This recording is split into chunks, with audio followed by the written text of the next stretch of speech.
Look at these knives! High energy intro. Yes. Something that we learned when we went to visit Nigara Knives last time, about a year ago in April. Man, they're doing some very cool stuff, incredible Damascus. But they got a few more things going on that makes them a really smart business. So today we're gonna talk all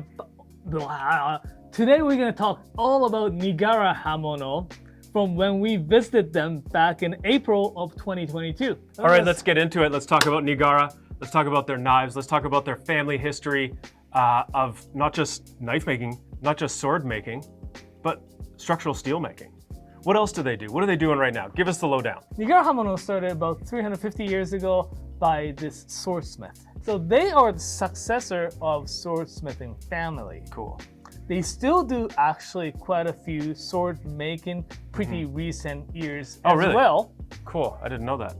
But at the same time though, they built a company who builds those like steel beams or those construction materials out of steel. Yeah, that was neat when we were there. They had one very large building which was producing structural steel. Lots of homes in Japan are made out of steel, right? Earthquakes, thing there. Yeah. But next door to it, where we hung out, was a little bit smaller of a building where they were turning out these incredible knives. They have kept their tradition of sword making, turned them into the kitchen knife, I guess, making division in a company. They kept that for a very long time, but very recently, Go Yoshizawa-san, son of the president of the company, decided to expand.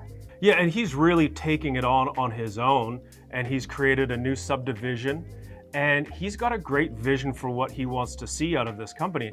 He's got 5 great young apprentices working with him now, and his goal is that they become their own blacksmiths, and they in turn take on their own apprentices, because he really wants to see the kitchen knife industry of the Hirosaki region grow. そうですね。まず、彼らに対してはその経験年数が短いにもかかわらず、すごくこう上達が早いというか、飲みも多分私とほぼ遜色ないものを作るか、工程によっては私以上だったりするので、やっぱりこう、自分を超える職人になってほしいなっていうのは常々思ってます。ただ技術的な部分だけじゃなくて、やっぱりこう人としてのこうなんて言えばいいでしょう、ものの捉え方というか、こう大事にすべきとこも少しずつ学んでいってほしいなと思ってます。あとはそうですね、好きなことで活躍してほしいなと。So not only he's looking at the future of his company, but he's overseeing the future of the particular region. And what's interesting is their home area, the town of Hirosaki, is pretty far north. And I don't know if there is a big knife making industry in that area, is there? Not really. When it comes to the kitchen knife making, it was never a huge area for kitchen knife making. Although it's good to point, Hirosaki, or that area, is very famous for apple producing. Therefore, there are quite a few blacksmiths who makes pruning shears. Ah, right, because they have lots of orchards. Exactly. Oh, that makes sense. And I think one of the things that is cool because of that, if there isn't a real established way about that area. So Go Yoshizawa-san has the freedom to look outwards and look at what other regions are doing, and he's taking little bits of each area and adapting it into his own vision. So I think there's going to be more exciting things to see over the next few decades even out of that area. So Absolutely. Very cool. Absolutely. Very cool. Yeah, I mean, we spent a whole day there. We did. We spent a long time. We actually it was the first stop on our trip, really. Yeah, it was. So I was getting used to trying to use a camera and figure that out, and the gimbal and the phone, and we were just sort of getting over some jet lag. And I think we had a really great time. They're very lovely people, very welcoming. And especially to watch all of his apprentices was neat. And I know you had some real thoughts about the way he had set things up there. Go Yoshizawa-san hired about 5-6 apprentices or workers for the kitchen knife making division. They're actually from all over Japan, actually, not only from that particular region. And they all are passionate about making knives and kitchen knives, which is really fascinating. It's been a kind of ongoing trend in Japan for knife makers. Like, traditionally, you're a knife maker because your father was. Yeah, it's cool. There's a lot of young blacksmiths that we're meeting that have chosen to become kitchen knife makers. Not just a thing they do because that's what their family does. Exactly. It's pretty inspiring. スーパー職人になりたいって思ったこともあったんですけども、やっぱりちょっとこう苦手な工程とかあんまり好きじゃない工程もあったりして、なのでその何で頑張りたいかっていうと、やっぱり鍛造鍛接、自分が好きなことでやっぱり頑張りたいと思ってます。なのでその鉄を鍛えさせたらやっぱ日本一みたいなそういう職人になりたいなと個人的には思ってます。まあそこに関して研ぎだったりこうもう少しこう自分に寄り添ってくれる職人とかがいたらなとかは思うんですけど、だからこう一人で完璧じゃなくてもチームで集まったらすごい職人っていうなんかそういう職人であれたらいいなと思ってます。So they set up the workshop with the sharpening room, basically sharpening polishing room, and they had a forging room. The sharpening room, that's where most of the apprentices are, and I found it's really fascinating because they organize in the way that they are responsible for a knife from basically start to finish.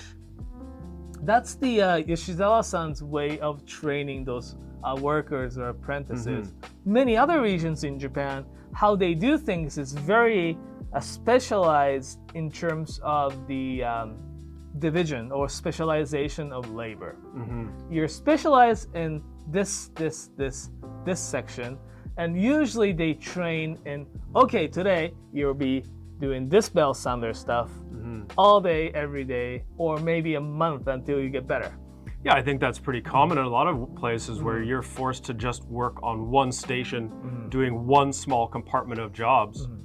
He's wanting to give them the big picture, so he gives them a pack of knives and gets them to see through the whole process, which is it's a different way of doing it, right? But it's gonna give them a bigger picture view of the process. And I think it's really quite cool. I think so, because if they make a mistake, they can definitely see with the next, I guess, the process, or they always think that if I do this in this process, that will make the next process better or easier, those kind of stuff, right? So I think it's a very smart way.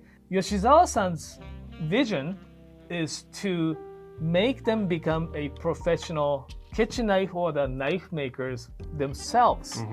Make them go through full process by themselves is really, really great way to, I think, to train those people. Yeah. Now we're watching these young guys. They're all working currently in the part where they're grinding the blades that have been forged. We always call that sharpening, but there's a lot more than just sharpening going on there. The other room where they did the forging was quite amazing, and that is Go Yoshizawa-san's real playground. He made us turn off our cameras at some point because he went into explaining to us the way he builds the pattern that he starts with to make his Damascus, and it was really quite impressive. We then got to watch him forge some steel. And I think it's very smart what he's doing. He explained to us that he has 2 series of blades that make up the pillars of his business.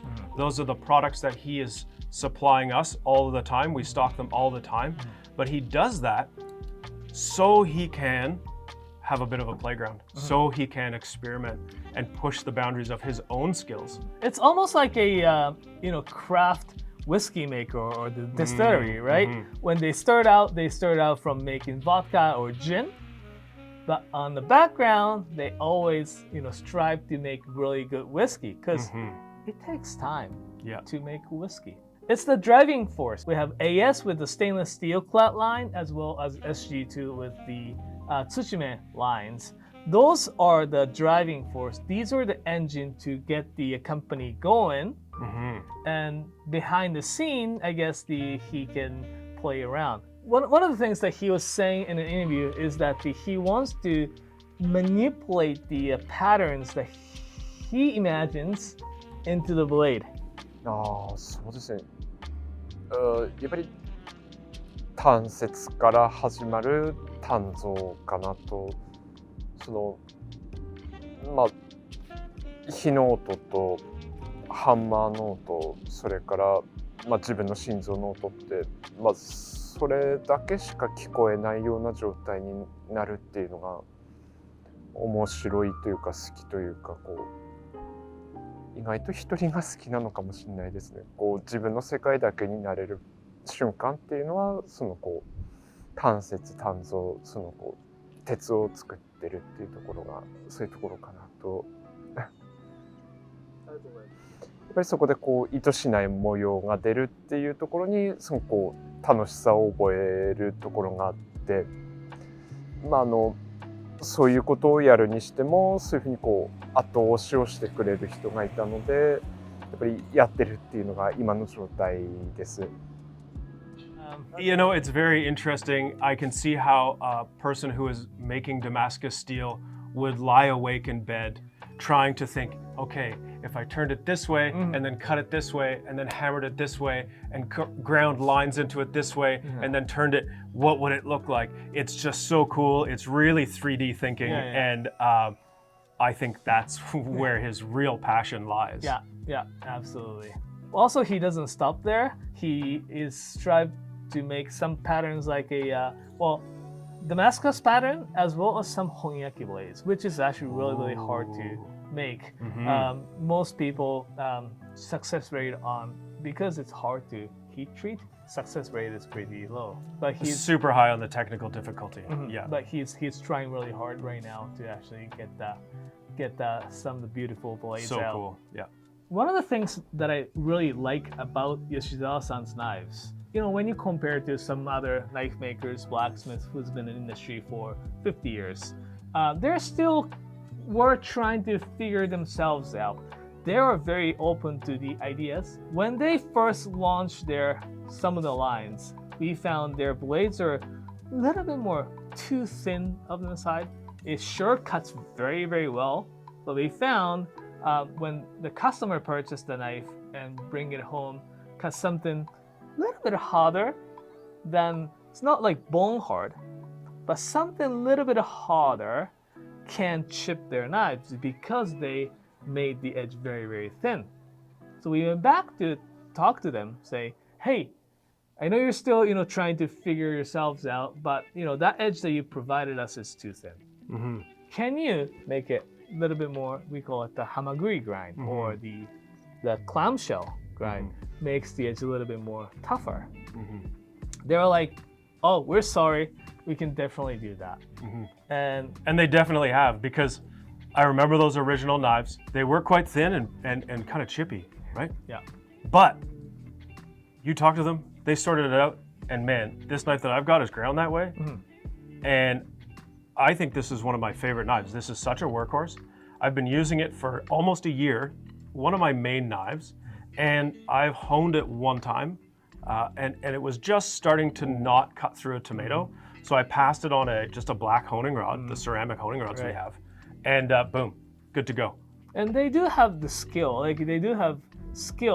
to be able to do that. With basically one vice, they think about it already. So that was the problem. Team of those blacksmith knife makers gathered, say, yeah, we got this, let's solve. And that's a really good part about having many people working in under the same roof too, right? Goes back to those apprentices. Because they wanted to become knife makers and blacksmith, they're very open to the ideas. They are very enthusiastic about their own knife making. So currently, we carry a couple lines of Nigaras full-time. One that's the SG2 core steel, and the other one is the Aogami Super, or AS core steel, which is a great knife. Carbon steel, but stainless steel cladding, right? That's such a great combination. Frankly, I think AS or SG2, those are the steel types that you're cutting with, are two of the best ones out there right now. Yeah. You can find these Nigara knives in store all the time. This is Aogami Super with the stainless steel cladding. This is an SG2 with a Kurochi finish on the outside.